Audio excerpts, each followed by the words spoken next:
নমস্কার, কেমন আছো তোমরা সবাই? আমি মৈত্রী। তো আমি নিজে একটা চ্যালেঞ্জ দিয়েছি যে এই নভেম্বর মাসের 30 দিনে আমি 30টা ভিডিও পোস্ট করব। তো তাও আবার নিজের ভয়েসে। তো তারই হচ্ছে আজকে প্রথম দিন।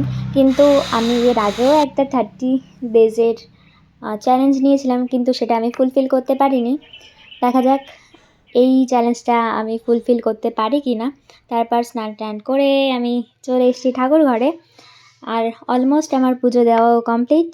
পুজো দিয়েই আমাদের নতুন সদস্য, আমাদের ছোট্টু, চলে এসছে আমাদের বাড়ি। ওর সাথে একটুখানি খেলা করে নিলাম। ওকে না একটুখানি কাতুকুতু দিলেই খুব হাসে। তো দেখো ওর হাসিটা কি মিষ্টি, এমনিই বাচ্চা মানুষ, তা তো ভালো লাগবেই, আর ওর হাসিটা তো আরও সুন্দর। তারপর আমি আমার প্র্যাকটিক্যাল পেজে দাগ টানছিলাম, কিন্তু এখানে বুঝতেই পারবে না যে আমি প্র্যাকটিক্যাল পেজে দাগ টানতে বসেছি না খাবার খেতে বসেছি। অনেক খাবার নিয়েও বসে পড়েছি। তো চলো টাটা, আমি আমার প্র্যাকটিক্যাল পেজে দাগ টানতে থাকি। আর তোমরাও দেখতে থাকো আমি আমার এই 30 দিনের যে চ্যালেঞ্জটা নিয়েছি, 30টা ভিডিও পোস্ট করতে পারি কিনা। বাই।